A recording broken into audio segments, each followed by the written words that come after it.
Hello, and welcome to Film Seizure as we embark on a mini trip to Italy today. As we talk about Pupi Avati's, the house with the laughing windows. I'm Chuck Moore. He said poopy. Pupi Avati. With me, as always, that was Jeff Arbuckle. Hi, Jeff. Hi, Chuck. How's it going? It's going pretty well, man. Going pretty well. Cool. You ready to restore some paintings? I am ready to restore and then unrestore and then restore again some paintings. Jason Oliver is also here. Hi, Jason. How are you? All my colors flow through my veins. I already like a dirty whore. My first note on this, Chuck, I just got bitch. I just got to say, my first note is okie dokie. This is a weirdo sex flick. Thanks, Chuck. Yeah, weirdo sex flick, which it is not even. It isn't. But that recording, I'm like, oof. Here we go. Is a lot of things. It's a lot of a lot. There's a lot of things. A lot of themes happening here. This is a movie that, at least in the Americas, was like not available in high definition for many, many years. So it was like a huge kind of release. Jason and I both picked it up on Arrow, I believe, right? You get the Arrow? Yeah. I did, yeah. I figured so. It was a huge deal when it was released here recently. It's one of the few, I guess, I don't know if I should put this in air quotes, like big giallo I had not seen yet before last year. Like I had run through a lot over the last few years, but this one I had never seen. And man, it's a weird one. It subverts a lot of like what is historically giallo to the point that it almost doesn't feel like one. Right? Yeah. Like it's not a black glove killer. It doesn't take place in a city. It's not super stylish. It's more like, I guess, don't torture a duckling than anything else. It's kind of like a rural giallo instead of a city giallo. It also subverts my expectation that the little guy in the suit was a bad. I expected him to be a bad guy. Yeah, well, either that or he was tattooed like the plane. Right. But he wasn't. But he was like standing there, like, yeah. I mean, he owned the town basically, right? So it's like he seemed like he was going to be a bad guy. Yeah, I mean, there's a lot about this town that I still don't understand. Same. There's obviously things that are hinted at about this town that are never really confirmed. One of which is everyone is kind of guilty, right? Like, well, it's it reminded me of a little bit. What? Of Derry, Maine. They would look the other way at things. They would, kind of keep to themselves. They would, they were kind of all like, they all have some trauma. In order to hide the past atrocities or something, you kind of just ignore them and don't talk about them. Yeah. That's kind of, go ahead, Jason. Yeah. I think that, something I was reading in the booklet that I found interesting is that it's kind of an allegory for post-fascism in Italy, right? Hiding the atrocities of the hiding the atrocities that you did, right? Yes. Exactly, yeah. Like and kind of putting your head in the sand rather than confronting it and trying to come to terms with it. You're really, truly just brushing it under the rug, right? Yeah. Which I could totally buy that, because that is heavily hinted at, if not the war itself or fascism itself, but the idea that you can disregard your past. It puts it right in that time frame, though. I don't think it's a. Well, there's one guy who I think is trying to move on from it, because they talk about how Coppola was in the war, and wasn't he the one that they say, he was in the war, he saw some atrocities, he was, he's the one who seemingly is trying to, like, all right, we gotta like confront this shit. yeah, but no, I definitely am glad we're going to talk about this because I don't know how I feel about this movie. You're on the fence, or I'm a little bit on the fence. We'll talk about it. I want to work it out. I'm a little on the fence too, I'll be honest, but I did like it, and I liked the general dread of it. I like some of its folk horror elements. Mm-hmm. Yeah. I liked that it wasn't a typical giallo, to be honest. I mean, yeah. I think maybe it doesn't have that really bright, colorful, stylistic thing going on, but it does have a lot of beautiful shots, a lot of really amazing perspective and one perspective photography. There's that one shot where he walks into the attic for the first time and lights a match, and it's really far away, and the light is coming in from behind him from through the door, and then he lights the match and his face lights up. Oh, that was beautiful. I mean, I think it was really well shot. But yeah, maybe a little bit too much going on thematically, and maybe just a little convoluted at times. But yeah, we'll get. Well, that's Italian cinema. Yeah, it's interesting. I did the thing. I did the thing. I also like this movie. I'm not sure how much. It's not way up there for me. I will say the things that I fell in love with the genre aren't here, like as I mentioned. So the stuff that I really loved that really got me into it aren't here. And I think it's part of the reason I don't really care for Don't Torture a Duckling either. But I do like the folk horror element that's brought in here. It makes it more interesting to me that there's a history there and maybe some kind of satanic cult or something going on. It's that dairy thing you're tapping into there. Yeah. Jeff, it's like this town has a secret, and the outsiders are only going to know what the town wants them to know. Right.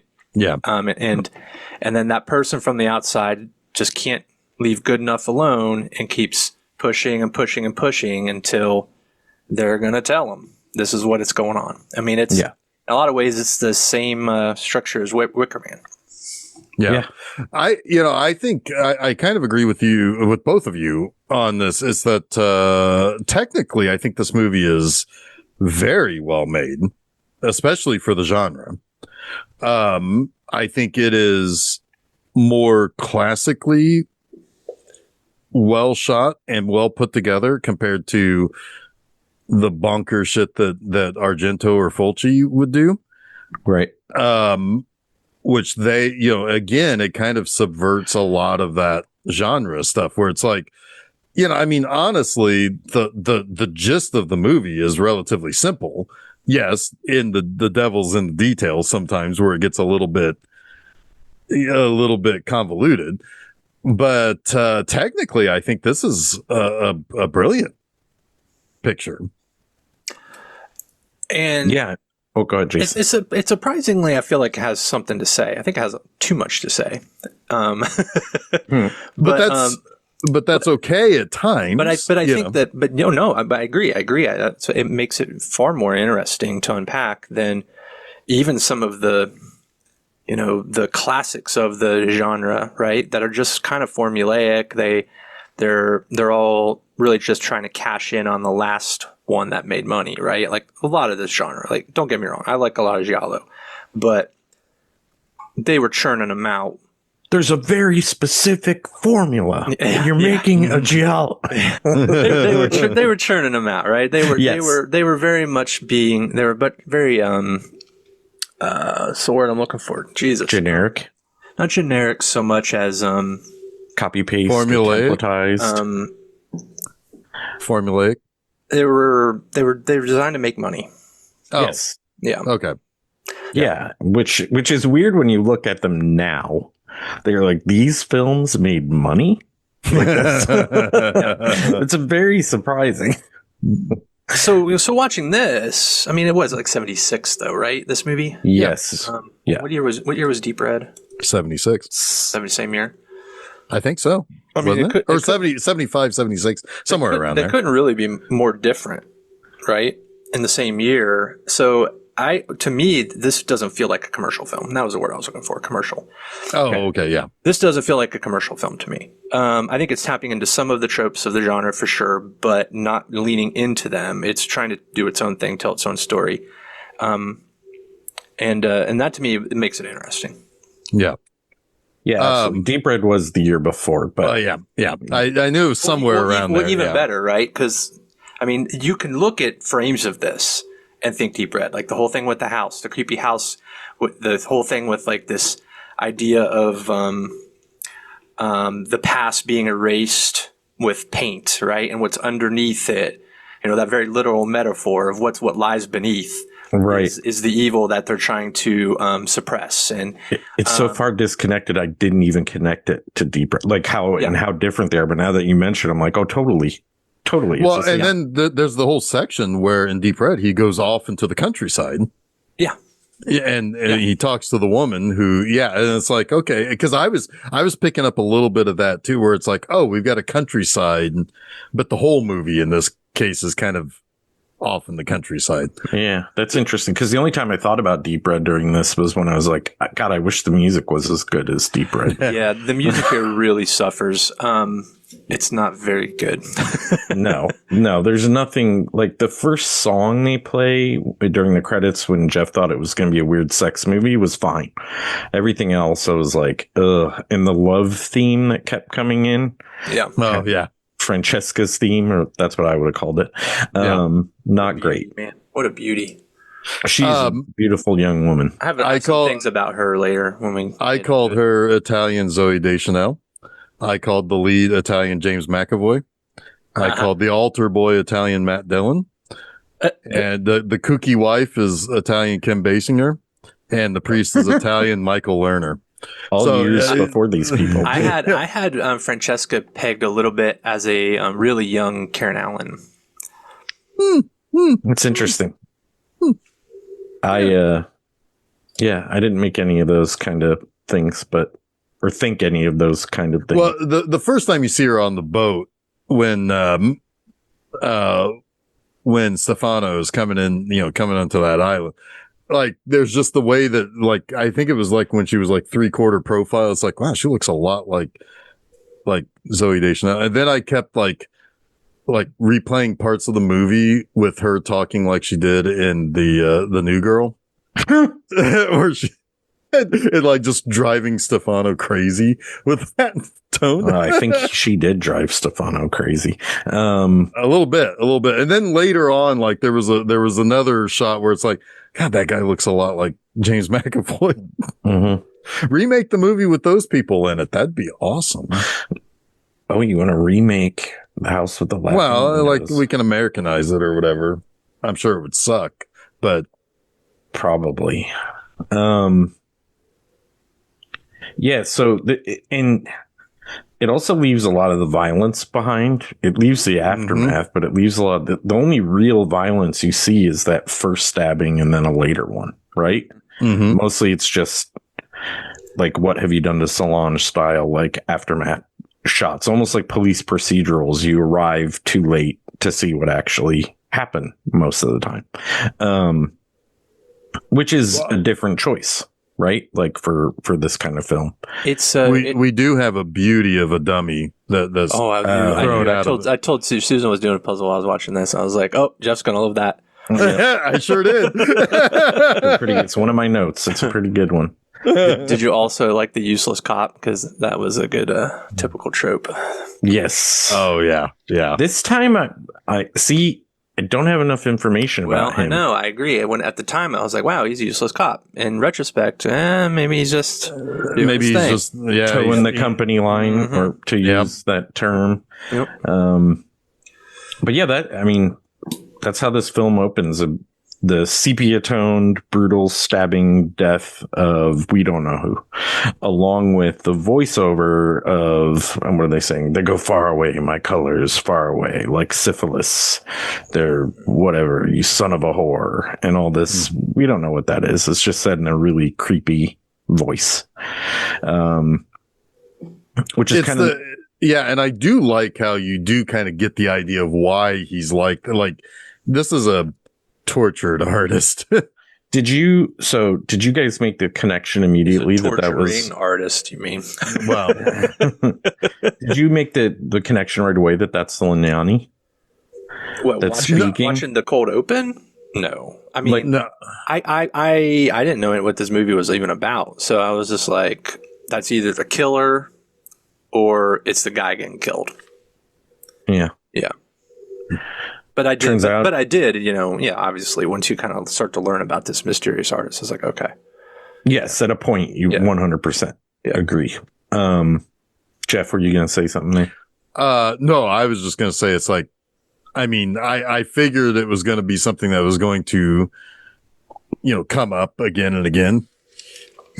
But really, it's not until, I don't know, when do we really, about 15, 20 minutes in, where they really kind of you learn that there's this guy who's gone, and, it's his painting that's being, being restored or whatever, but they don't really twist in the part of the mystery until, 10, 15 minutes later. Yeah. You do know that something is missing in this paint. Like, you can't see who is stabbing the person, whoever it is. But anyway, just to backtrack a little bit, we do have the out-of-towner Stefano, whose name I don't think I heard in the movie until 3/4 in. I was like, I don't even know this guy's name. And then someone calls him Stefano. Like, half my notes, I'm like, our dude, or the hero. Our dude. Our guy. Yeah, I had no idea what his name was. He arrives in a boat, to this serene, kind of dried out, I guess, but pretty place in Italy. Seems like a little island that's off the coast or something, or something. It's Fantasy Island, man. Yeah. With Hervey, Italian Herb Villages there. But it kind of makes sense, though. I do like the idea that it's like, okay, so already this place has a secret, but it's already secluded. You can't just drive there. You have to take the ferry. Yeah, it is very like Wicker Man, like Jason said. Exactly. And it's insular, where it's like, and everybody's going to protect their island, basically.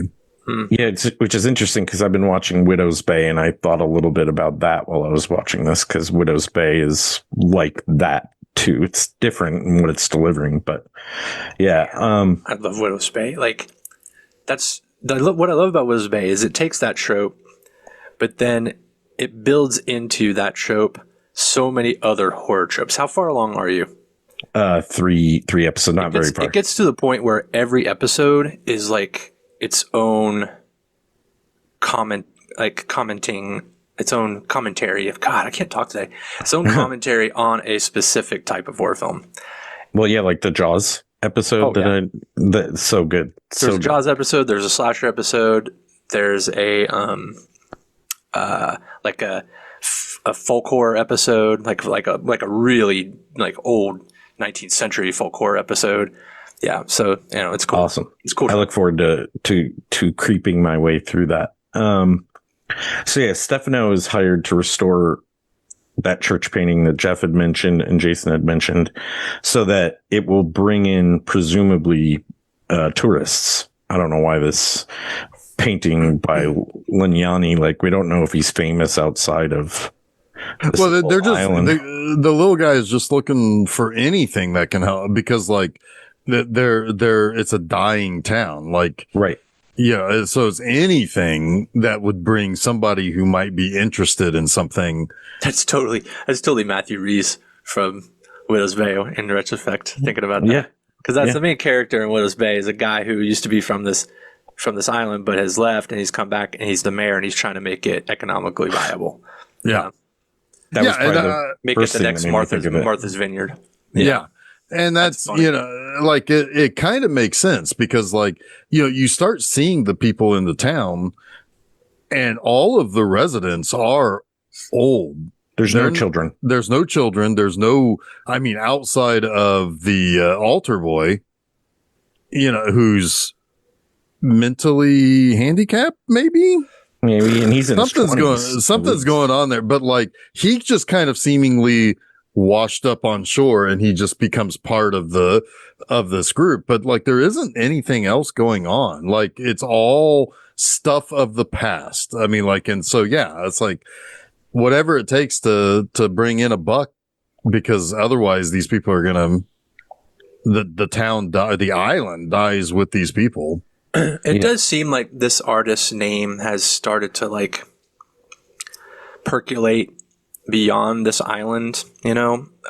So he's going to be in a magazine soon, and then everyone's going to want to see his original art, kind of like that Catch Fire kind of thing. Yeah. It's going to bring in the tourists. There's a guy who owns a bunch of the paintings that the little guy wants to buy because he thinks probably that they'll be a good investment, right? So, yeah. Yep. He wants all of them, but they're my wives. I can't give them away. Speaking of the weird wife, she's very weird. It's a weird character. There's a whole story there going on. Like it seemed like Village of the Damned with her or something. Like the people, like something was up with them. Is that the right? Am I making the right connection there? I think I am. Just people that are like, I don't know what's wrong with them. They're under kind of a spell of some sort. Yes. Yeah. It's almost like if you talk about the thing, it will summon. Well, it's the little boy in the cornfield in Twilight Zone. You got to always you can't confront that there's a problem here, or you'll be damned, basically. Yeah. But I still have like problems with it in the context of this story, which we'll get to. Yeah. Okay. Well. Stefano also has a friend there. His name is Antonio. He's the one that basically gave Stefano's name to whomever to come in and restore the painting. There's also a weird priest who seems to want to have nothing to do with this painting being in his church. He's like, we don't need this shit here, so I'll probably get rid of it as soon as you finish restoring it or remove it. I don't know. Because it's also on like a rotted wall too. It's like, I mean, like he wants to get rid of he wants to restore the church, not the painting. Yeah. At least from what we know in the beginning, right? He just doesn't want that kind of art in the church. The priest was giving me weird vibes from the start because as a recovering Catholic, we love that shit.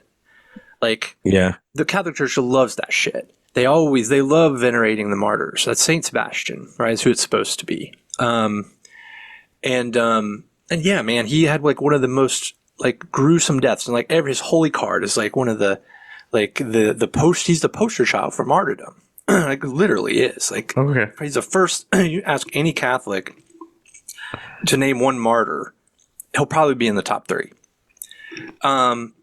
But anyway, the image of the Saint Sebastian, like leaning back against the tree, pierced by the arrows, but with this angelic face, is like the picture of martyrdom for Catholicism. So I was like, anyway, I'm not buying that. Like immediately, I was like, no, that would be good. Shit. That would be good context to know in the movie. Like that's a good clue it gave you that I had no idea. Yeah. Well, and I'm betting for Italian audiences, they would have been like, I think they would have had the same thing triggered because, you know, those Italians it was probably a more well-known their factoid. Yeah. I mean, the Catholic Church is everything in Italy, right? I mean, it is so, it's insidious, but also like part of voluntary culture in that country, right? I mean, it's got vines all throughout its history. So it's kind of like, all right, maybe there's a commentary here, and there's definitely a lot of commentary on the role of Catholicism in Italy in this movie. But as a character, I had my antenna up. on him. Yeah. Yeah. He does give good reason on the second watch, because this is the second time I've seen it now. I watched it when I first got it, and then today. He definitely gives off vibes that I did not pick up on until later in the movie, the first time I watched it. Of course, it helps to know, right? So you can look for things, but absolutely.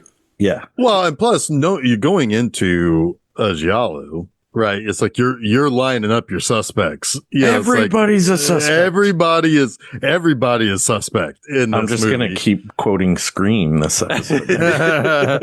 Well, but I mean that's the genre that we're trained to, right? Because they give you Stefano, the mental breakdown man, the weird lady who's there with him who wants to have sex with everyone in the town.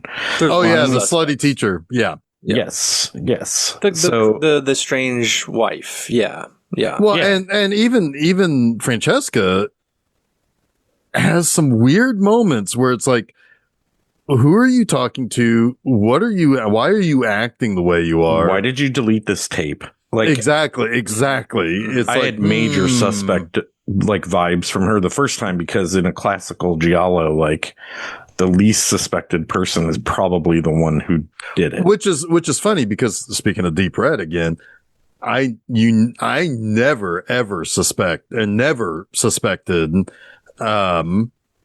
his drunk buddy. No, Daria Nicoletti. Oh, the mom, or the woman that he's. Gotcha. It's like she just wants to help. It's like, she never gave off a suspicious vibe. Whereas this one, the moment Francesca is on screen, I'm like, you're on the list, lady. You are on, and you are creeping up the list with each subsequent You have a fridge scene. full of snails, lady. You're weird. Yeah. And she dreamed about them before she found them. It's like, you're a little weird.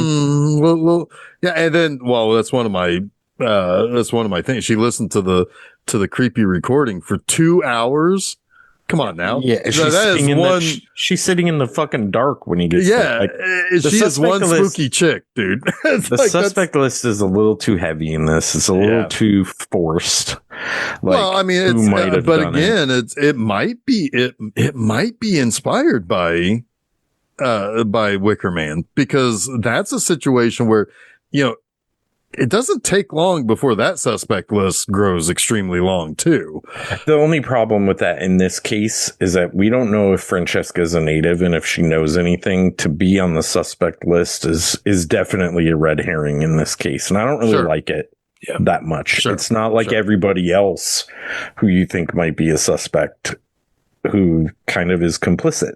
Right. Well, and a lot of what makes her suspect is also her youth, I think. Because she thinks in a different way than Stefano does. Here's where I'm at with Francesca. See, I'm the whole time trying to figure out, like, I'm like, everyone in this town is pretty much rotten in some way, right? I don't know what we're going to get, what's going to come of that.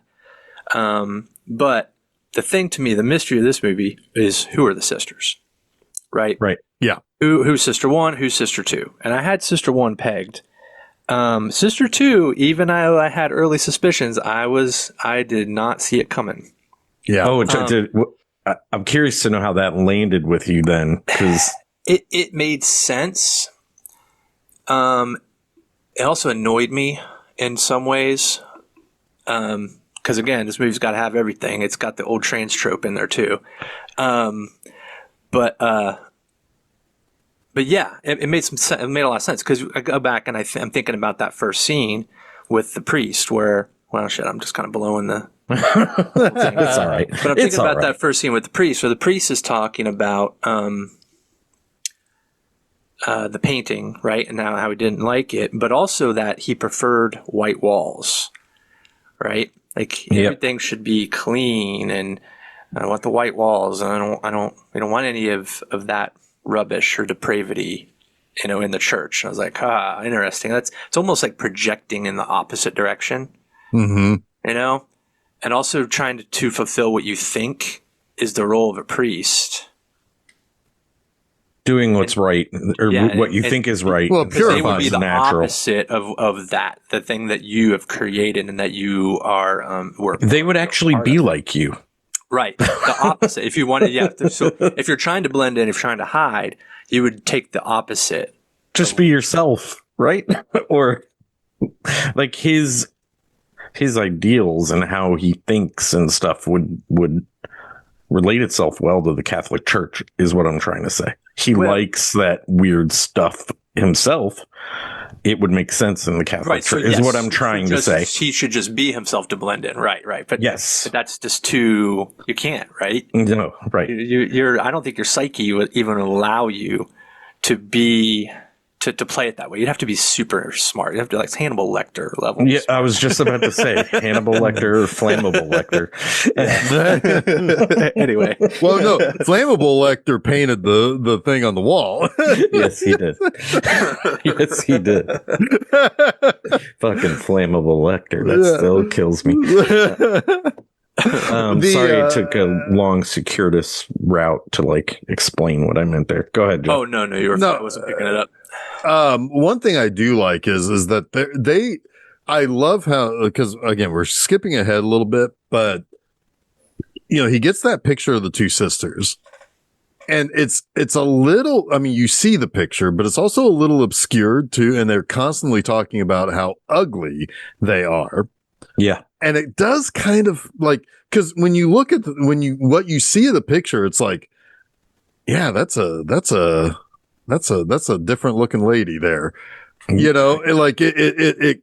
like it's kind of obvious when you think back, when you get to the reveal. And it's like, at that point, it's like, oh, it's hiding in plain sight. Both of them are hiding in plain sight, but the town is kind of captive to them. For some reason, I can't figure out. Same.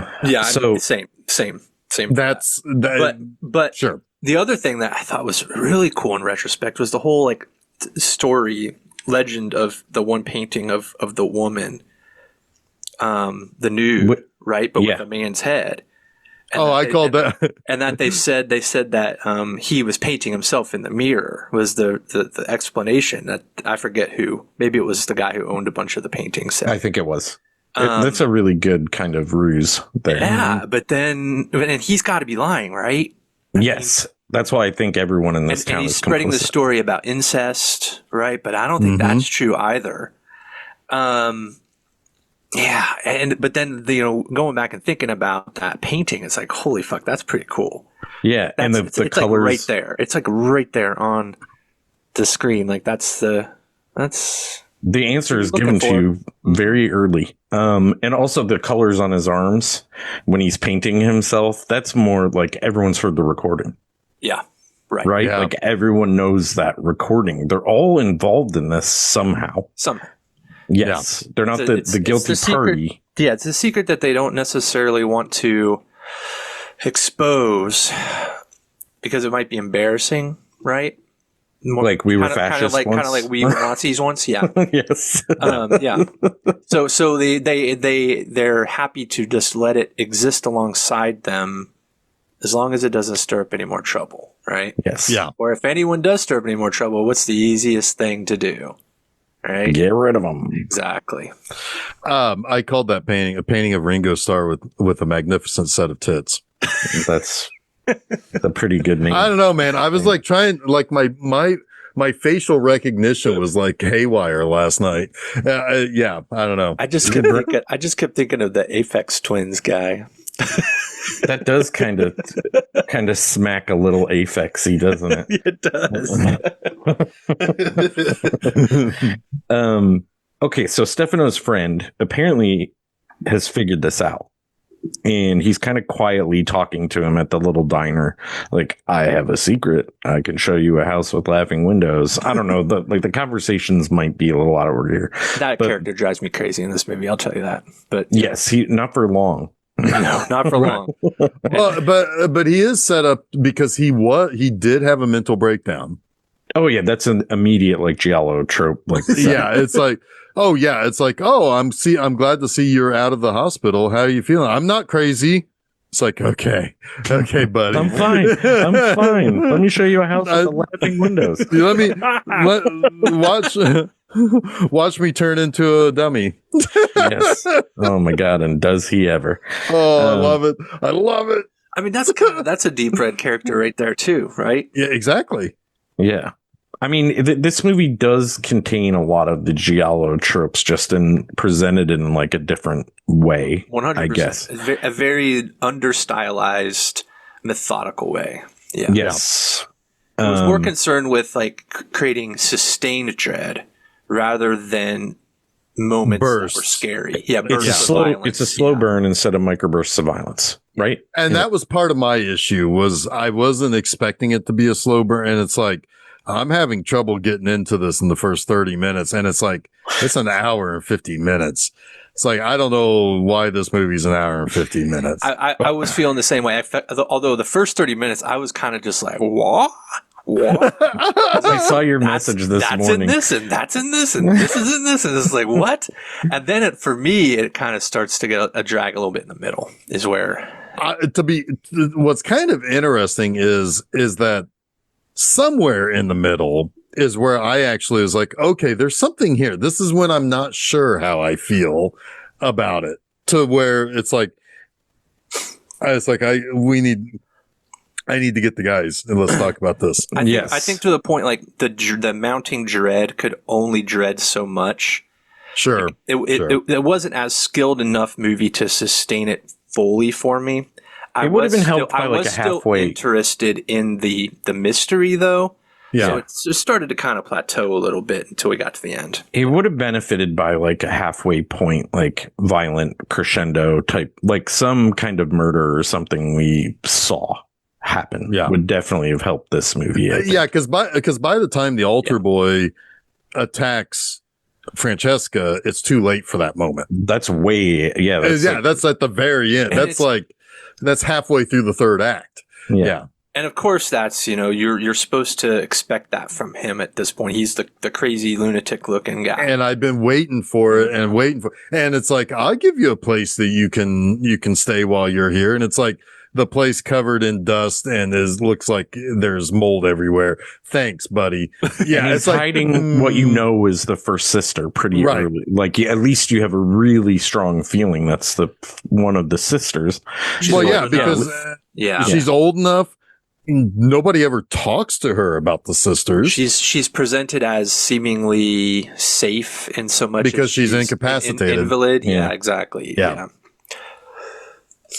But it's like, yeah, okay, we're still watching an Italian movie. Yes, she's gonna get up from that bed. So we have Stefano, who's kind of introduced the fact that what we already kind of know, that there's some kind of secret in this town. The drunk, who turns out to be Coppola. No, well, I mean, he's the drunk because we don't know who the fuck he is until someone says his, like the name. No. Early on, they do call him Coppola because he's driving the driver. Okay, he's the driver. I didn't remember him calling him Coppola there. My bad. Yeah, right. Because he's like, Coppola, get his bags or whatever. Yeah. But he is the town drunk. He is threatening while Stefano's at dinner to talk. And he's saying it with the marshal around and with that owner of the 10 paintings. So again, yeah, I like that scene because he's like, "Get out of here, you drunk! You'll break everything." As the marshal is tossing him around, breaking things. Throwing him downstairs and throwing him in the table, breaking. Yeah, yes. So again, another strong indication that everyone in this town knows something is amiss, right? They know something. And Coppola becomes a really strong supporting character also, I think, because I really like him. I like him too, because he's the one who's like, I'm done with this shit. It's like, we gotta it's like the best disinfectant is the daylight. It's like, we gotta bring this shit out. Yeah, I know too much. It's weighing. I'm drunk because of it. Yes. What's funny is that his being drunk is what causes him to speak, I'm guessing, and be outward about everything. But if he wasn't drunk all the time, he could probably get something done about what's going on. Exactly. But what's going on is causing him to drink. It's a vicious cycle. Yes. Yeah. Total vicious cycle. So then Stefano had been staying at the hotel with Francesca, who replaced the nymphomaniac teacher. Did she get killed, or was she just move on and Francesca was... She got killed because there? it's mentioned... Oh, I don't know. No. I assume she got killed. I think it's I thought it was maybe a rotating teacher thing. Or maybe she left. I don't know. That whole thing was weird to me because it didn't feel like she died. I don't remember hearing anybody say that. She just suddenly left, which made me think that the body was going to show up later, right? Yeah. When somebody just unexpectedly leaves. So yeah, it could have just been like the teacher program, right? She was the new young teacher. I also like he asks her, "What do you teach?" and she says, "The kids." Yeah. Oh, it's hilarious. It's funny. It's a funny joke. Yeah. Like, what do you teach? Like, I expect it was like, yeah, but what? Yeah. What do you teach? But then again, but there's no kids there. Isn't that weird? You don't see any kids. Yeah. You see him walking across the bridge singing a song like that one time. But it's like, but there's no real life on this island. No. Yeah. Again, that's where it's like kind of the opposite of the Wicker Man, where like, where life is abundant. Yes. Yeah. And always renewing itself. Yes. It's actually surprising there isn't a kid with a larger role in this movie. With like a creepy little nursery rhyme or something. That's Italian. I mean, that's Don't Torture Duckling has that kid, doesn't it? Yeah, and they're also killing children in that. Well, and it's also and you also have Bob later on. You get fucking Bob, man. But no, but there's usually like a kind of annoying, precocious kid in these movies who probably unlocks a part of the mystery at some point, right? By knowing something they shouldn't or weren't meant to know, but learned anyway. Absolutely. But Stefano's kicked out of the hotel that he's staying at because there's people coming. A busload of tourists. Yes, who come to watch a swimming event. I don't know. Maybe I'm conflating Widow's Bay and I don't know. It's 76. Maybe the Olympics are happening. I don't know. Maybe. Yeah. But even the hotel lady, who I don't even know who the lady is that kicks him out, because it's not the OG hotel lady. It's just some lady that answers the phone and says you have a phone call. And then the hotel lady's like, we haven't had tourists here since 1942 or something. Yeah, it's like, no tourists since, I don't know, the 1216. Yeah. Since before the war. Right. Or whatever. Yeah. So yeah, he's kicked out, and that's when the weird dude from the church puts him up in the house with the assumed sister and a weird other person whose arm comes out of a doorway to grab a canister. Right. We always see a shadow or an arm. And at one point, see, that's when I thought it's like Francesca's in on this, because it seems like at one point she's confronted by this other figure. Not when she's attacked by the altar boy, but when she said she ran away screaming, but she never says why. Yeah, exactly. And it's like, why did you come back? That's weird. Yeah, and why are you sleeping there still? Exactly. Idiot. It's like you're in on it, idiot. No, but it's like there's a weird. It's a very weird dichotomy that's kind of built into this movie, right? Because like you have all the old people talking about this place dying or not being able to sustain itself. Like the guy who runs the restaurant, who has the crazy wife, is saying, it's like, I have the only place to eat here. So it's like, I can't not feed the local drunk, but I don't know when to cut him off. Mm-hmm. So and he's like, he kind of, like at times it sounds like he's sad that this place is dying but then there's kids to be taught. And there's, it's kind of like a Friday the 13th movie. There's kids presumably somewhere, but you never see them, right. Until part 6. Right. That's a good one. There is. One of us might say it's the best. Anyway. Yeah. But then the Stefano realizes there's the attic that Jason, you mentioned earlier, had the cool match lighting scene where he finds a tape recorder, or I guess it's a recorder as well as a Yeah. A playback. It's like one of those old reel-to-reel. Like a playback machine, yeah. Yeah, playback machine. The Wayback Playback Machine.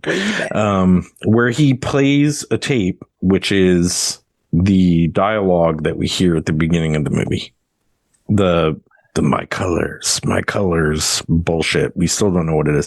This is when I'm like, that's fucking Lignani. Now I understand who it is that's speaking on that tape. Has he gotten any creepy phone calls yet, too? Yes, he's actually was told right away. The first night he's at the first night he's at the hotel. It's like, that's away. That's some deep red shit too, right there. Yes, yeah, because you remember Deep Red way better than I do. Well, and it's one of my favorite movies. It's a creepy like girl voice that also sounds young. Again, it's like you're not beating my accusations here, Francesca. It's like or whoever is using this voice does not live in this town. Right, because there are no people of the age of this voice in this town. What do you think? What do you think the real motivation is of these phone calls? Like, do they want him to leave? I think they're egging him on. I think they're looking for their next art project. They think they've got the right investigator that they can string along, who's going to want to go deeper. Yes, maybe there's a little bit of that. Maybe there's a little bit of that. Like, let's pique his curiosity. But let's bristle that beard.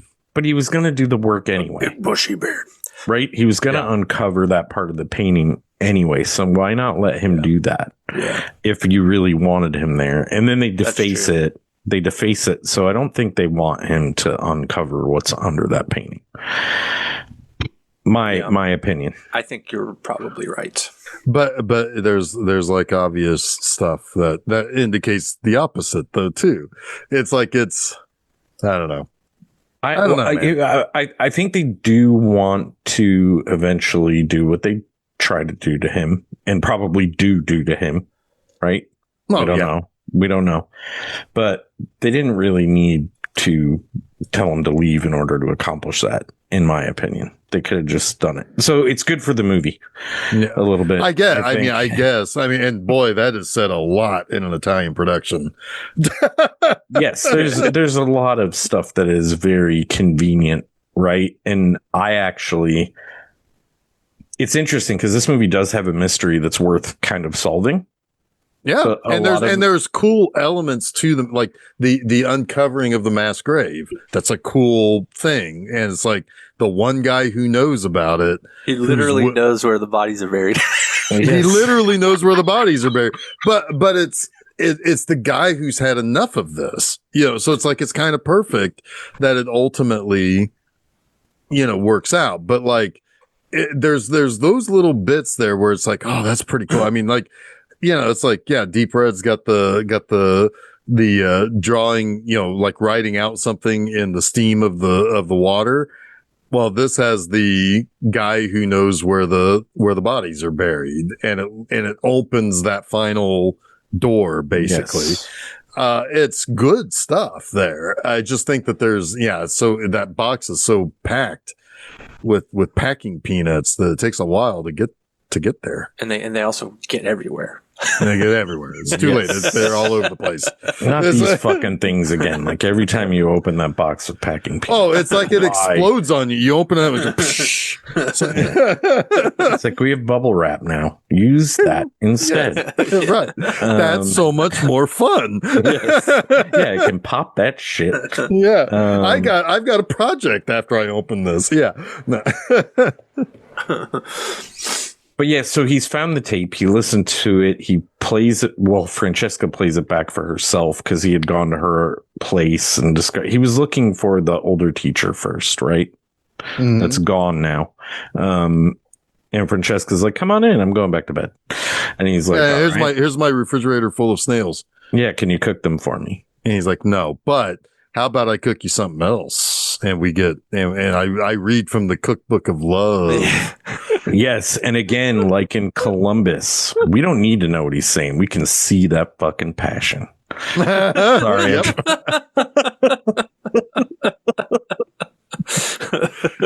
The only thing we need is a little bit of Salt Bay.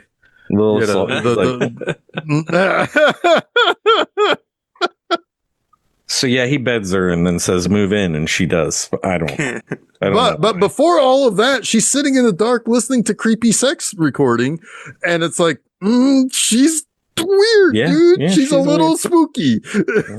You like spooky chicks, though. I do, and but I mean, and she is very likable. But again, not beating my initial.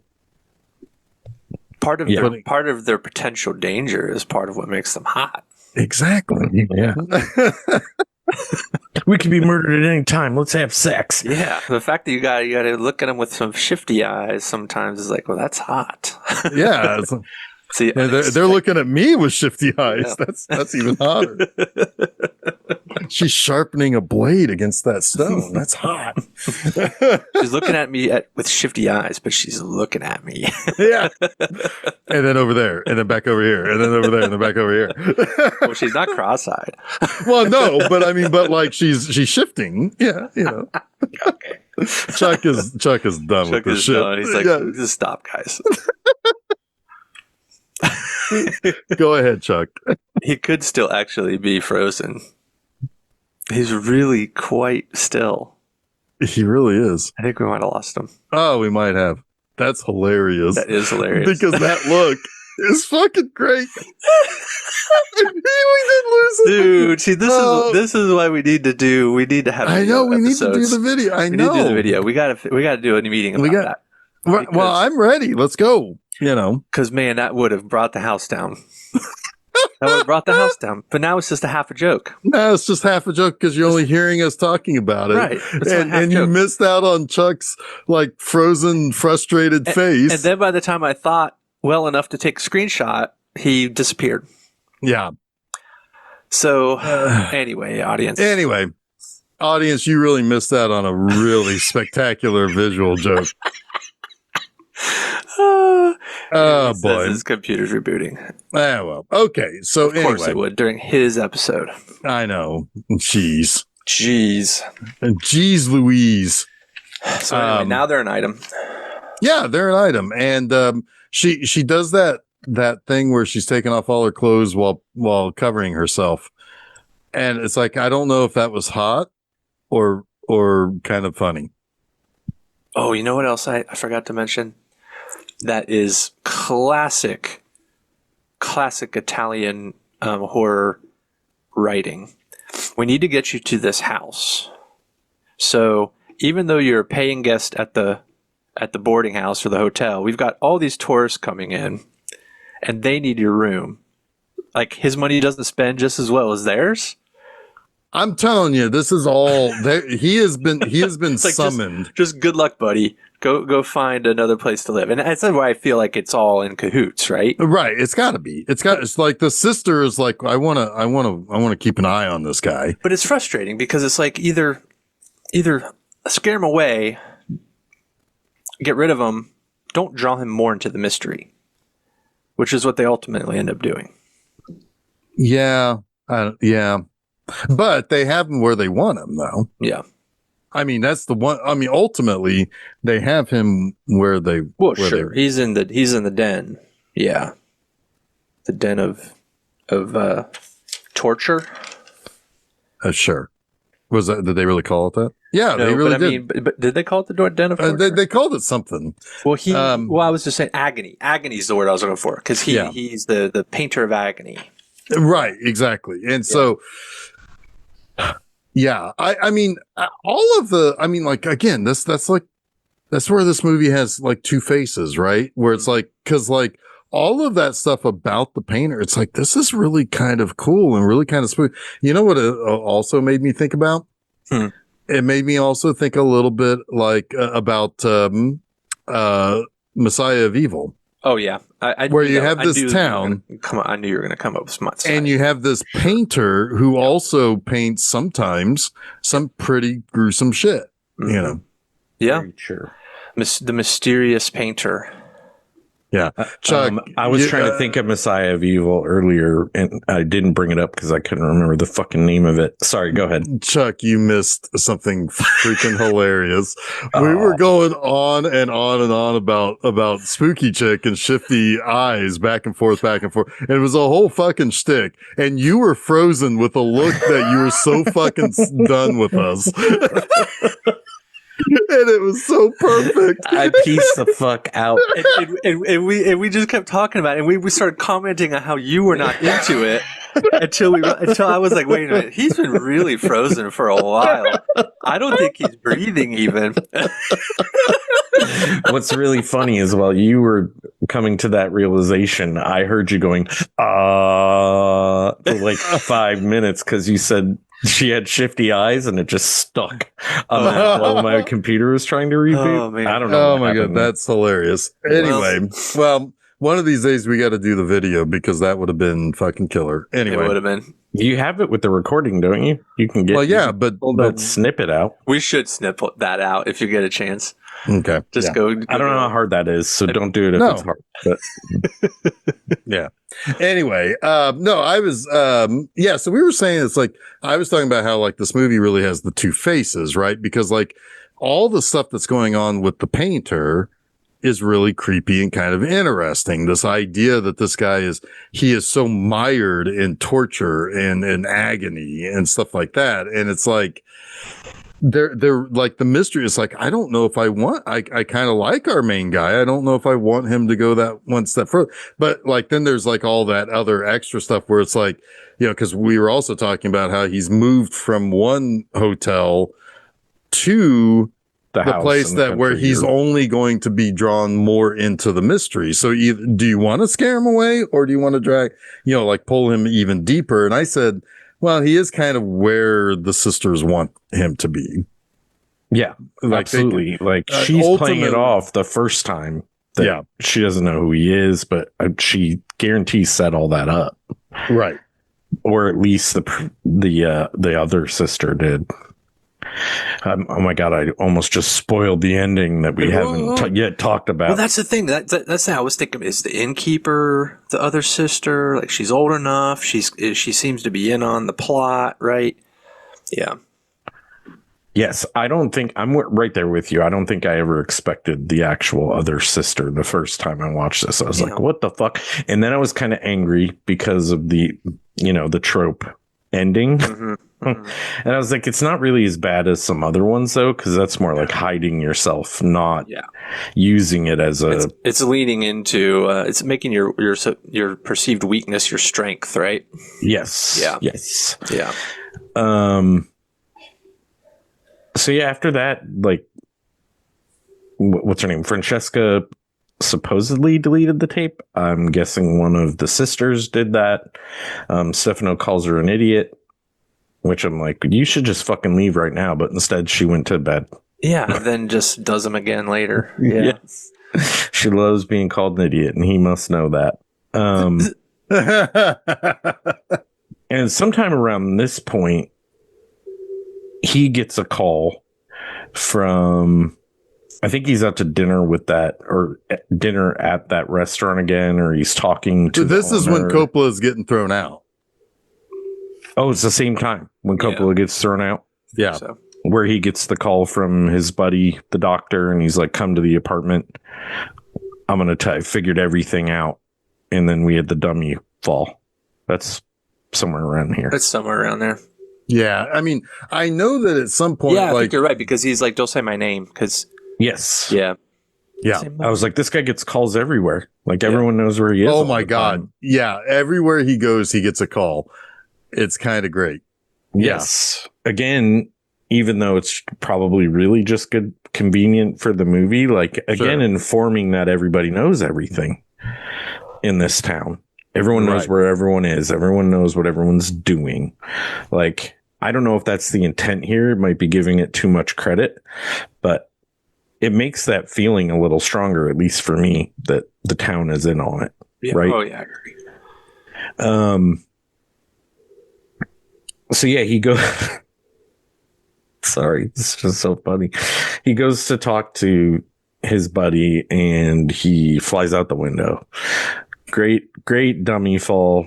Not the best I've seen. I've seen some stairway dummy falls or stairwell. Dummy falls nothing will ever top Alien 2.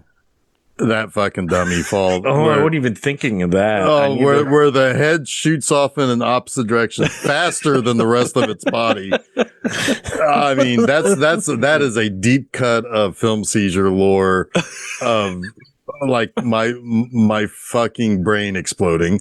Yeah. I was not there for that, was I? No, this is like really early yeah. Oh God, that is a wild movie. I kind of want to watch that again. Because that is what kind of like informed the trip to Italy 2, I'm guessing, that I was invited to, which kind of started my whole fucking infatuation with this shit. Maybe. I think you were part of the first trip. Oh, okay. Well, you might have done. Yeah, because we had done some Italian, because we did the Argento trilogy really early on.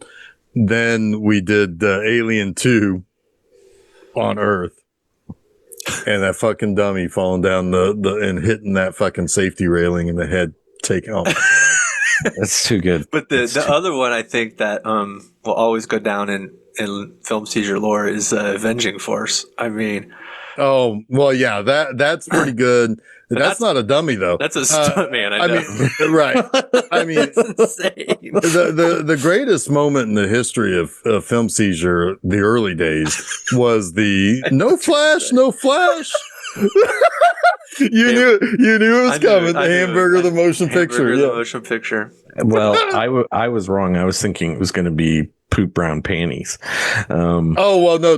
That was. I mean, that's pre-history. That's a pretty good one. Yeah, pre-history. I literally couldn't breathe during that scene in Hamburger the movie. It's so good. It's so good. Anyway, and we kept watching it too. We kept going back and watching it. Anyway, we should watch more bad movies instead of masterpieces like this. Like the house with the laughing. Yes. So yeah, apparently the doctor committed suicide, but we know that's not true. Somebody was in there with him, and because nobody once says that he heard him say no, and then get fucking yeeted.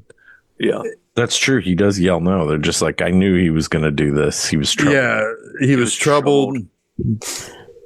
And like because he couldn't figure out how to get the eels back.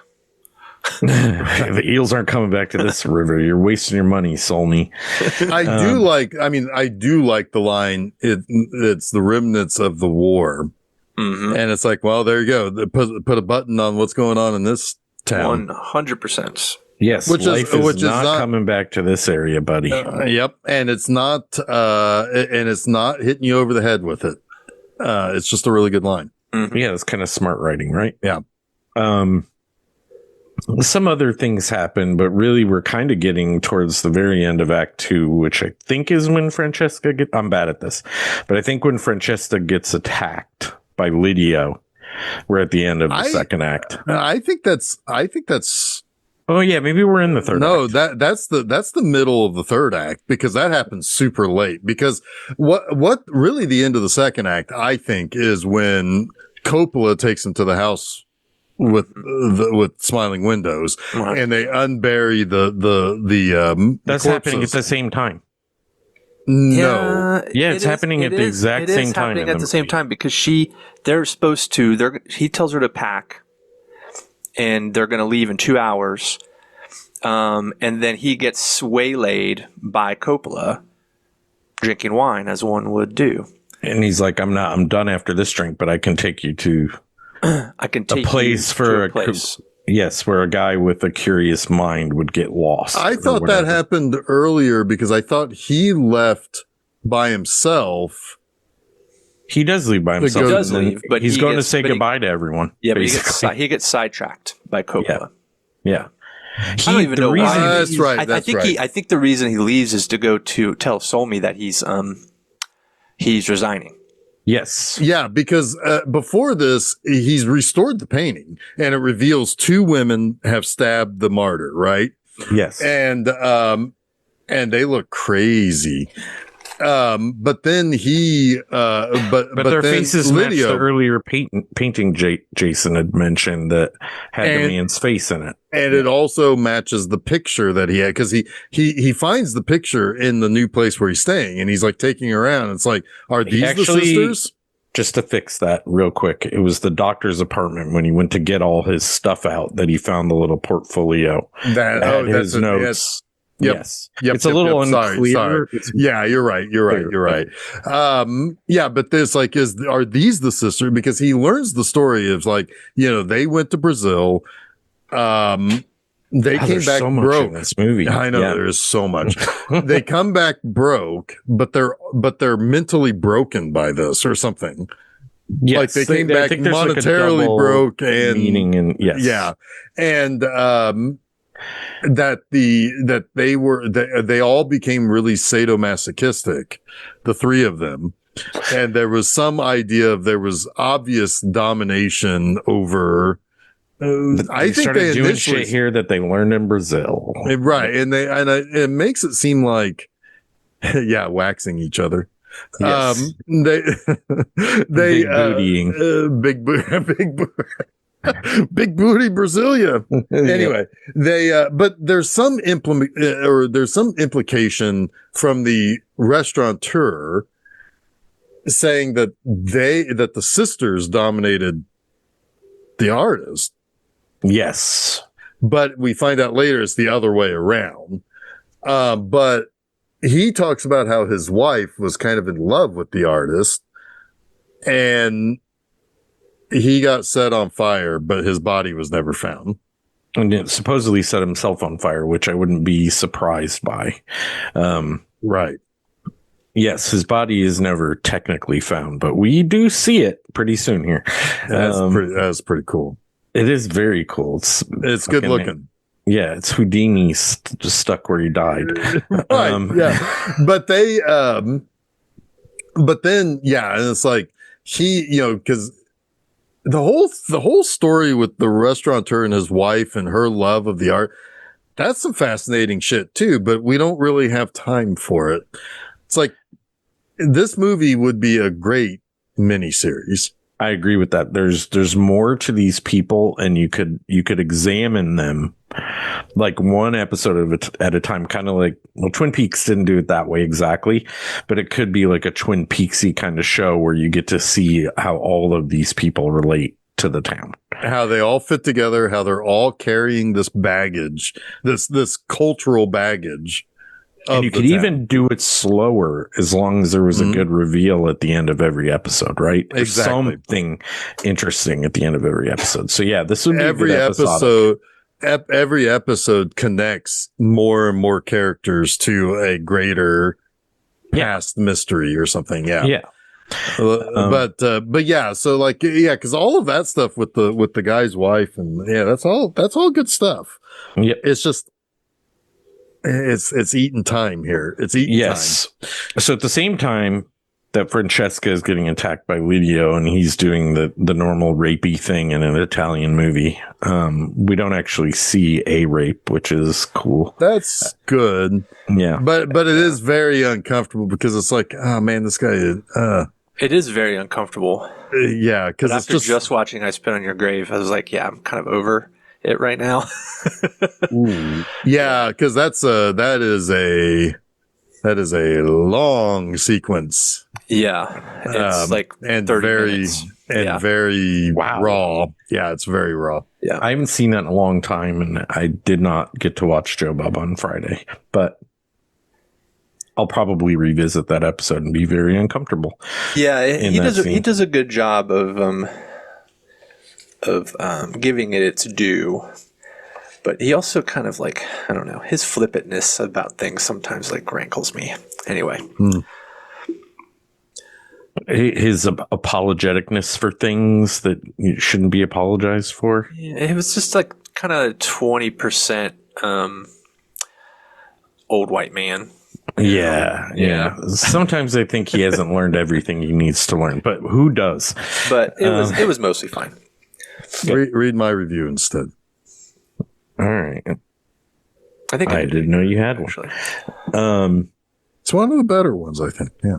Anyway. So Coppola is like, take the gun, leave the cannoli. No, he's he shows Stefano where the bodies are. They're all buried around the house with the laughing windows. Like Stefano had been there earlier, but he didn't get around the front of the house because Coppola interrupted him. I don't know why. Like Coppola should have been like, keep looking. You're gonna find something. I mean, like the house with the laughing windows is a cool image, but that really feels like a very Italian giallo. We just have a cool image. Don't worry about what it means or what it's. Yeah, but Lasagna lived there, or whatever his name is. And So Garfield ate him there. Yeah, he painted his own house. He painted. Yeah, I mean, I get that, but it's like. It is more imagery than it's substance than meaning. Yeah. Yes, Yeah. I agree with that. But I just attributed it to like Lignani is just a crazy person. I mean, yeah, he's out there. he was probably trying to attract young people to the house. Honestly. Oh, probably. Yeah. Oh, was yeah. like- It's his version of Hansel and Gretel, right? Like, I need to find my next model to kill. I gotta project It's all about finding the models. what I think people, or what I think about people that they find disarming, right? And he goes so far with it that is like, whoa, I should have seen the signs. That's pretty creepy, dude. Yes, because he is crazy. This is why clowns are so scary, right? Yes. Exactly. But killers don't even realize that, so they dress up as clowns. It's exactly right. That's it. They're twisted, Yeah. And then we go back to Deep Red. Yes. So Stefano investigates the house with the laughing mouths, and wait, what did I write here? I'm sorry. Well, because by the time he gets back, he can't find Francesca. Yes. And he finds her, but she's strung up, in the attic. As an actress, she's clearly alive, but in the movie, she's dead. Right. Yeah. Yeah. You can see her eyes move. Well, multiple times. ultimately, she's not really an actress in the long run. I'm sure Jason's going to talk about that in a little bit. But I am going to talk about that in a little bit. Yeah. But so then he gets mad, and so he goes to the cops. He gets like really upset, and then just goes to the cops. Yes, and the cops come back with him. They're willing to help him, but the place has been cleaned up. Like really well. Yes, like nothing ever happened well. Right. Like to the point where it's like, has he gone crazy? Yes, is this in his mind? Did he contrive this shit? Now, see, there's something there. Again, if we go with our miniseries idea, Chuck, where we can expand on things, you could have a character who goes crazy like this and can't differentiate the torture of these paintings to real life, Yes, you could have that. That's a good episode. Yes, it is. We had a whole miniseries I idea. could tell, and I was getting, just from that description, I was getting like Twin Peaksy vibes. I That's mentioned what Twin Chuck Peaks said. during the discussion. Mm-hmm. You missed out on your chance for your David Lynch reference. Well, there you go. I still got it in there because It is an episode per person because there's so much of these actors or these characters that you could explore and then relate to the overall mystery. And that's what I was saying. It's like the whole thing with the guy's wife who was in love with the painter. It's like, that's an interesting element. There's something there. Like, she is maybe just as crazy as he is, but she's now in her grief, whereas the other guy lit himself on fire. But there's something there. There's like a whole thing there you can explore. Wonder who owns the remake rights, It's Italian, probably nobody, or 100 people. or 100, or the mafia. I don't know. Well, We're done with the states down. Now we're on the mafia. What? No. I mean, I'm just saying. Joking. I mean, the mafia owns Texas Chainsaw Massacre. I mean, we're talking about Italians, and you're bringing up the mafia. Come on. Well, but no. I mean, it could be anybody. Is what I'm saying. It could. Oh, could be yeah, anybody. sure. Don't come and get me, Don Corleone. Does anyone even really own Texas Chainsaw Massacre anymore? I feel like maybe not anymore, but they did. I mean, oh yeah. So it goes to the cops. They come back. Nothing's there. They go to the house with the laughing windows. They dig stuff up. Nothing is there, but there is a jawbone we see after they leave. Which they were digging up at night. So I kind of forget. Like, I don't think they went there. Yeah, they just didn't see it. They just didn't see it. Yeah, I don't think that anybody cleaned that up.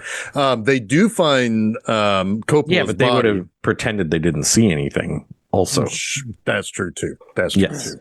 But they do. Coppola's body washes up. To which, like, Stefano's taken this part really well, because I would be like, it's kind of because Coppola got fired or lost his like they took his license.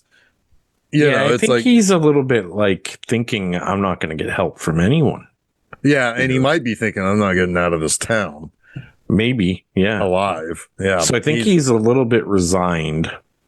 Or at least his mind is elsewhere. Like, how the fuck am I getting out of here? Yeah, he's still thinking I need to find Francesca's body. Because we don't even know where that is. Even though they only digged in 1 square foot at that place. Like, it's not there, obviously. That's a terrible body to misplace. Yes. Yes, it is. I mean, he's seen what he's seen. I feel like he understands the score here. I agree with that.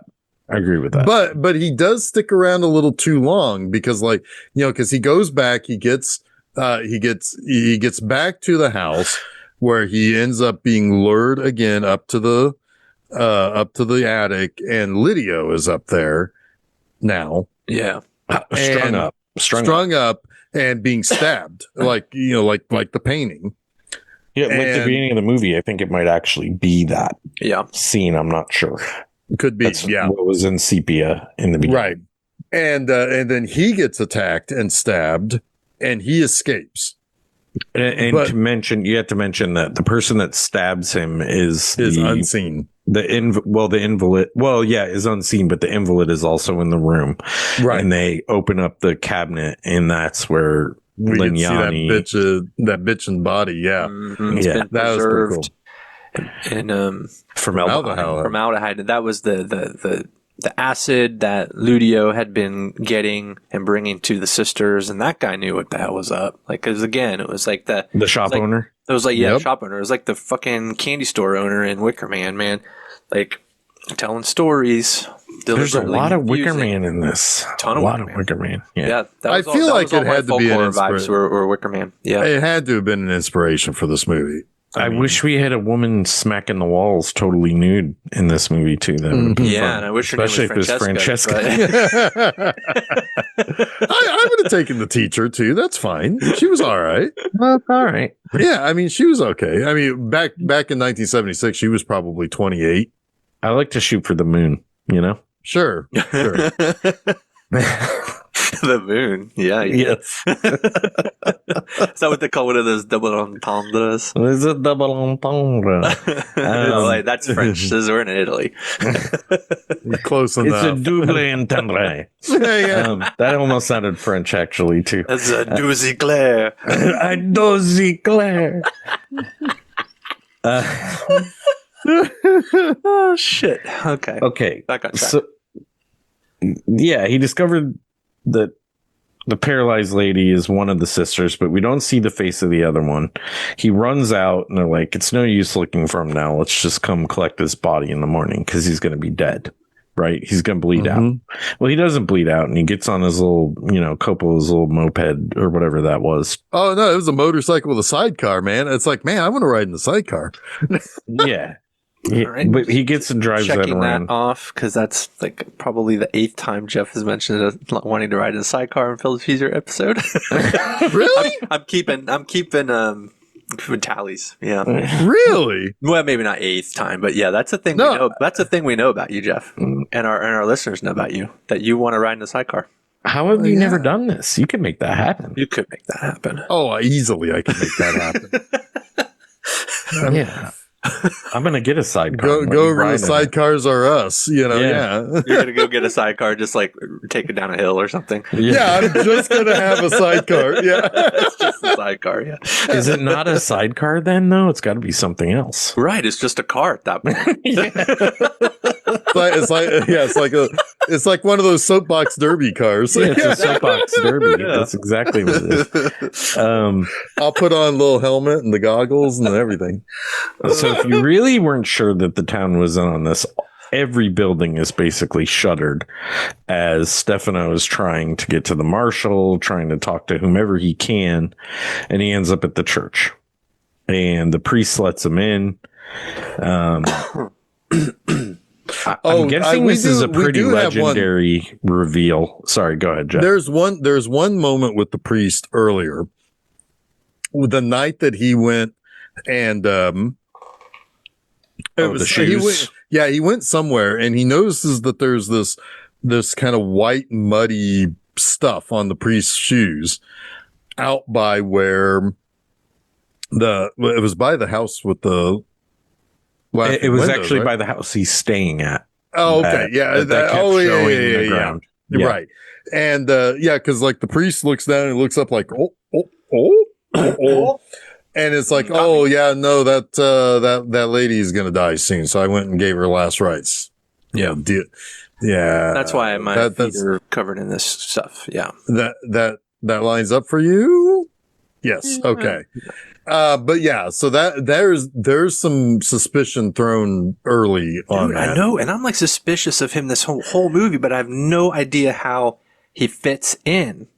Right? Well, you're about to find out. And it's crazy. It was like right there in front of me and I did not see it. That's what's good about this movie, because there are it's overstuffed with potential people, but that takes the obvious out of it, because everyone seems kind of obvious, if that makes sense. Everyone could have been involved. Which, I mean, it is an interesting part. Again, it goes back to that idea of there is a story about this town, and that does make it kind of interesting. Even though I just wish there was more of what that story is. More, not even explanation necessarily, but more ability to understand why. Yeah. The people are covering this up. You have to kind of put it together in your own mind. Go ahead, Jason. Give us more context to why we should be suspicious of them, not just using generic tropes to make us suspicious. That's why an episodic show would be amazing. Yeah. Of this story. Yeah. Absolutely. Oh yeah, dude. I've been thinking nothing but a Twin Peaks version of this movie since you mentioned it. It's perfect. Yeah, it is perfect. So the priest is he brings Stefano in, who again has been stabbed and is basically bleeding out. Stefano tells him to call the police, but he doesn't. He pours a drink and starts using his sister voice and calls out Laura. And that's when you full on realize that he's the second sister, because he takes his little robe off and they have a shot of a boob, and you're like, oh, he's the other sister. Aphex Holy shit. Holy Aphex shit. twin. Yes, it is totally twinned. I'm twinning. Or, I mean, it's a little bit Angela from Sleepaway Camp. I was going to say it's probably one of the early versions of it this way. Yeah. Because the 70s Italian movies and trans people, fuck them. They're they used it so often. Yeah. And it's really stupid. And I appreciate this one more, even though I'm a little tired of it. Right. This one actually felt like it had intent behind it, not to other. It was me this is commenting on the fact that it's used so much in a bad way, right? Have you watched The Tenet yet, Chuck? Roman Polanski's Tenet? Yes. Yes. We'll have to talk about that sometime. But yes. it felt more appropriately used here than it like in the Tenet, in my opinion. Yeah, it fits the story. Yeah. Yeah, and in a way, it's like it also, like, in a little bit of a way, it's a little Silence of the Lambs too, right? Yeah. Like it's more than just like it's all wrapped up into a whole other comment that's not specifically related to gender or sexuality. It's more about hiding your identity than it is about right. Yeah, and you know, with Silence of the Lambs, it's not about being sick because you want to be a different gender or sex, or it's a sick person who also wants, you know, it's like the sickness is not from that sexuality or from that, you know, it's another element. They're not commenting that it's a problem. Exactly. Right. Exactly. Yes. Like, I don't even necessarily think the purest way. I wouldn't even necessarily think of that person as trans, right? It's just hiding. It's the disguise, right? It's hiding in plain sight. You could use the metaphor of disguise in a lot of different ways. You could use it in a commentary on gender queerness. And there is an essay in the Arrow booklet. I haven't read it yet, but I'm very curious to read it because I was like, I want to understand maybe how that was perceived at the time, right? I'll read that. Well, and it's, you know, in that picture too, right? It's like very clearly that's not a typically feminine looking woman. That's one of the sisters. And she's also acting in a very feminine way. She's wearing like very sexy clothing in that photograph. So to me, it's like that this does not scream a woman who wants to be a man. This screams to me a woman who looks like a man, who realizes that she can use that to her advantage. Yeah. I agree with that. And I think it is a little bit maybe poking fun at all of the times that it's been used in a negative way. Absolutely. Very well could be. Absolutely. I also think it's used as a really incisive blast,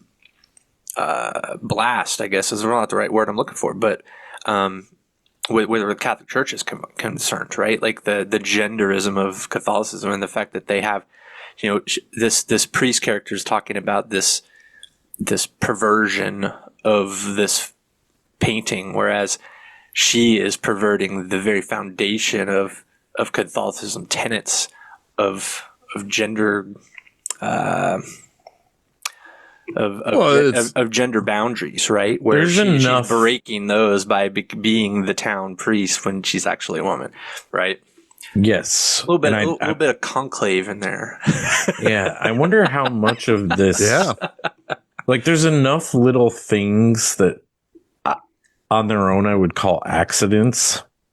That I think this movie is more brilliant than I've given it credit for, and story wise, like what it's doing, but it's also like not enough.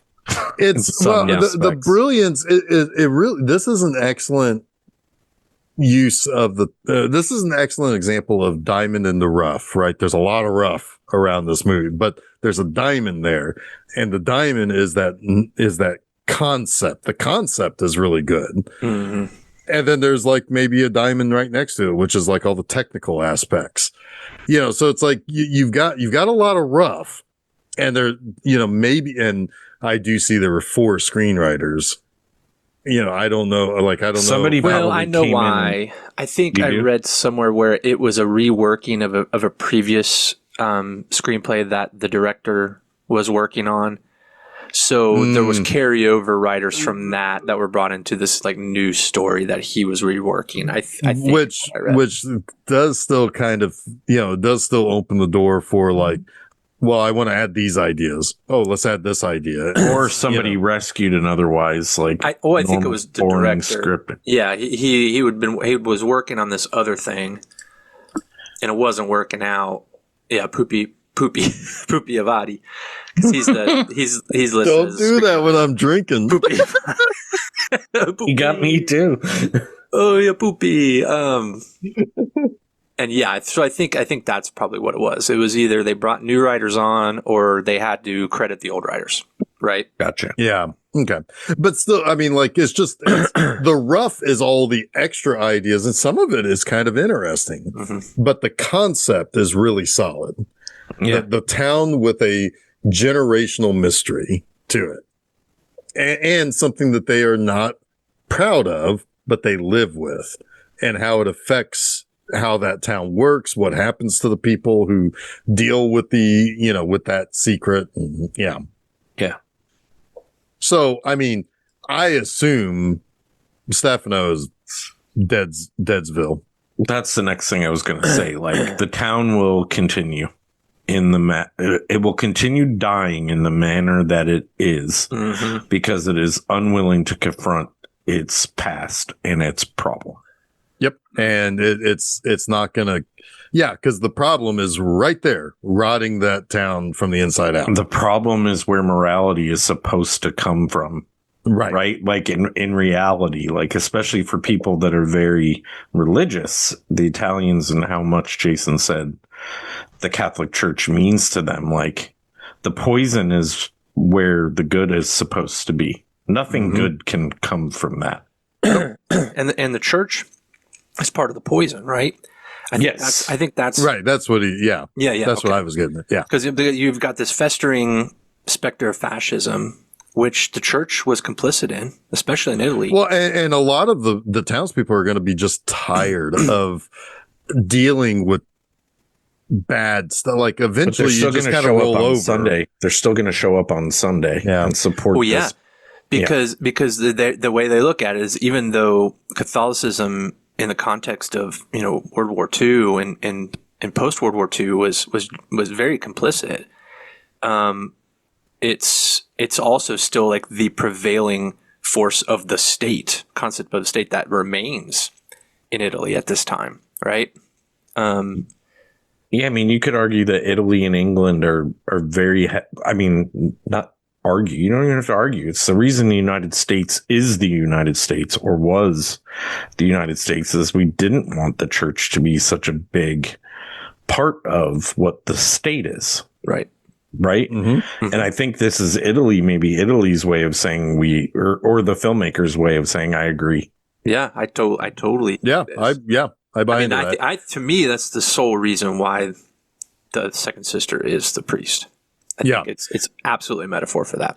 Yeah, it's purposeful for sure. Yeah, which is why I think it's far and away beyond the typical trope. Yeah. Yep. A couple of things to add on about Signora Avati.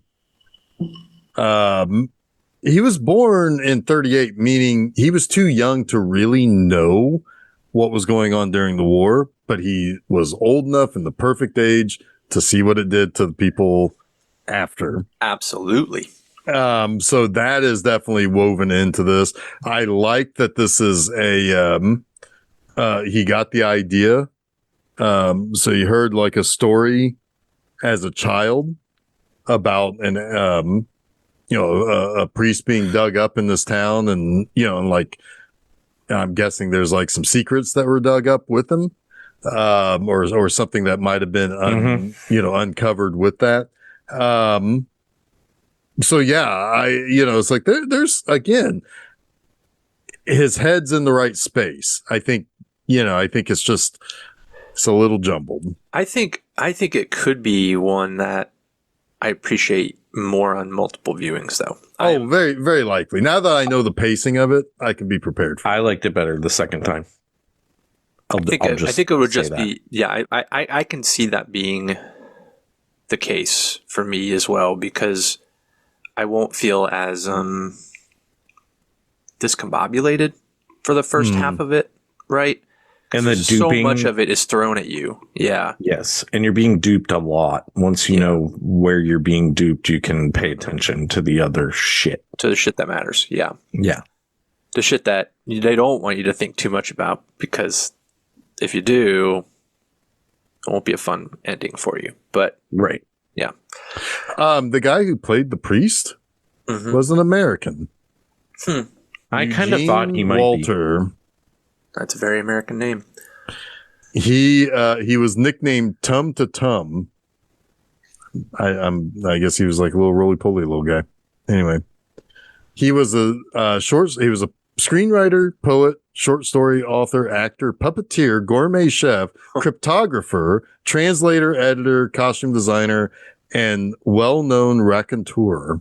Oh, so he was a translator. Never mind. That was a bad joke. What a terrible, awful joke. Jason. For shame. Yes, for shame. Jason, tell us about Francesca. Yeah. Francesca Marciano. So I'm not going to say, I don't actually have as much to say about her as I have to say about someone that she worked with. It's very interesting to me, but I will say a few things about Francesca Marciano. She only made 2 movies, this and the movie I'm going to tell you about here in a second, but she was also a very celebrated screenwriter and novelist, and still working to this day, writing novels. In fact, I think her last novel came out maybe in a few years ago, maybe. Interesting. Yeah. So she's in her early 70s because she was only 20 years old when she made this movie.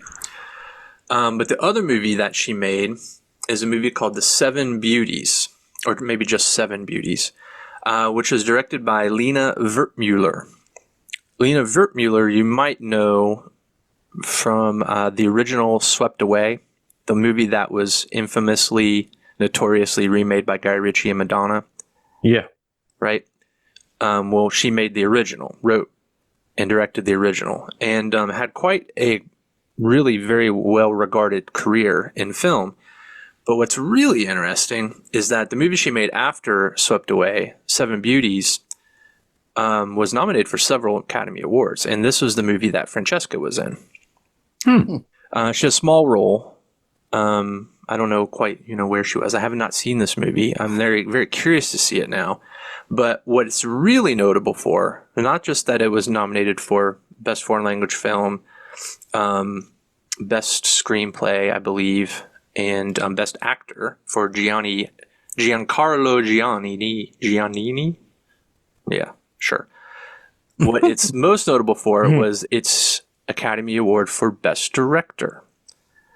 And Interesting. It was the very first time that a woman had ever been nominated for Best Director at the Academy Awards. That's interesting, especially given the narrative around Benigni and Life is, what is that movie called? And Life is Beautiful. Foreign films never getting love at that's a foreign film, I'm guessing, right? Absolutely. Foreign language film. It was nominated for Best Foreign Language Film. Interesting. But she was in the Best Director category, not She specifically was nominated for Best Director at the Academy Awards. Yeah. Yeah. For a foreign language film, and was also the first woman to ever be nominated for that award. That's awesome. Mm-hmm. She was up against John G. Avildsen, Rocky, who won. Mm-hmm. Alan J. Pakula, All the President's Men. Mm-hmm. Ingmar Bergman for Face to Face, and Sidney Lumet for Network. So 2 foreign films. Interesting. And you mean Sidney Lumet? I almost but most up, interestingly, Network and the Criterion sale. But most interestingly, the person who's not there is Scorsese, because that was the year of Taxi Driver, which was nominated for Best Picture. Yes, she might have taken Marty's spot. And Bergman, either her or Bergman, because also the other Best Picture nominee that's not nominated there was Hal Ashby's Bound for Glory. So did Bergman's film win Best Foreign Language Film?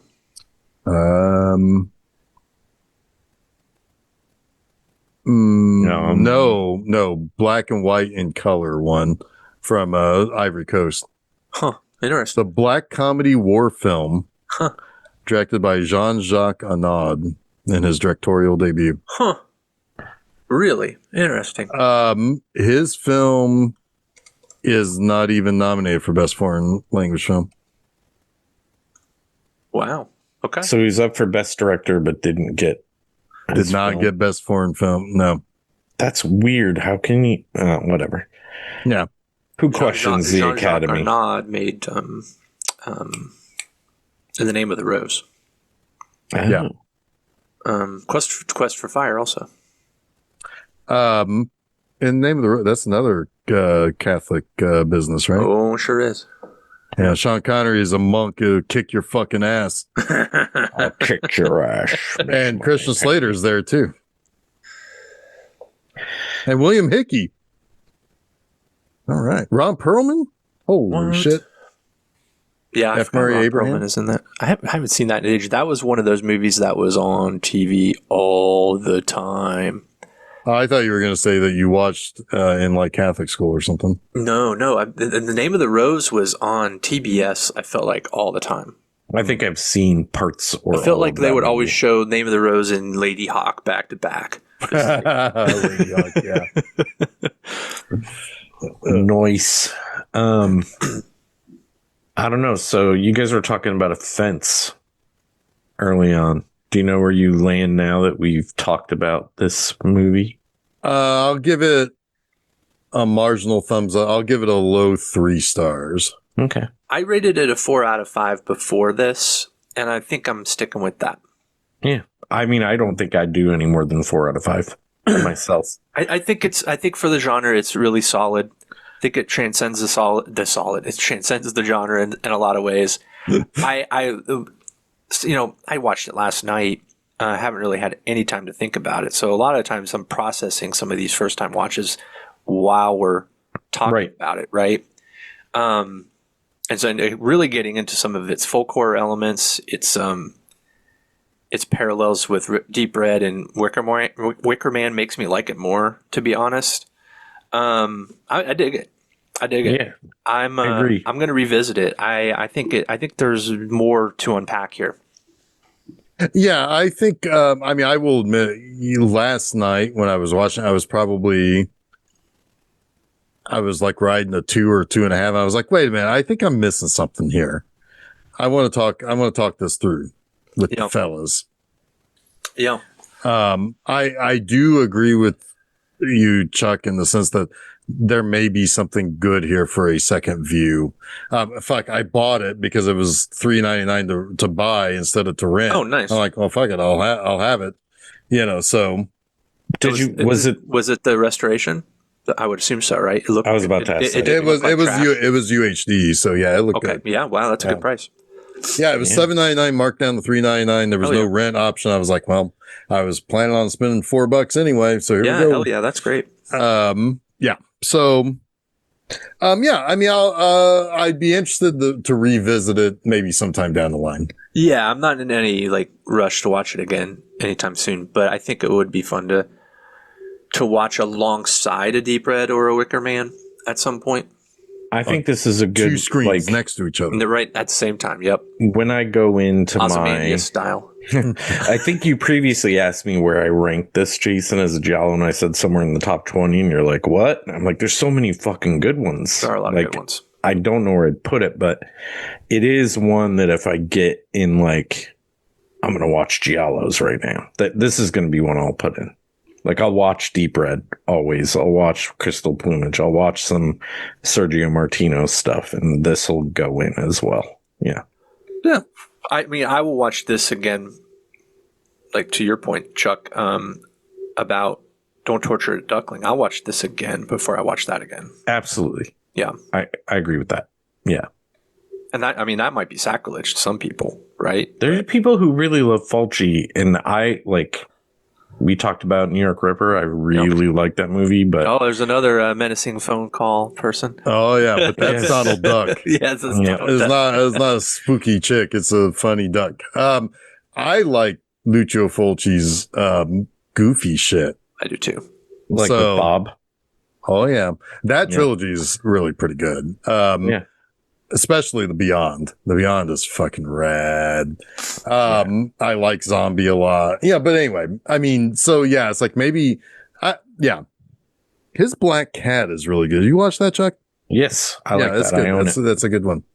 Yeah. You like it. You own it. You want some more? I want to watch. I own it. Yeah. But anyway, did we did it? I think we did it. You want to talk about what's coming next week?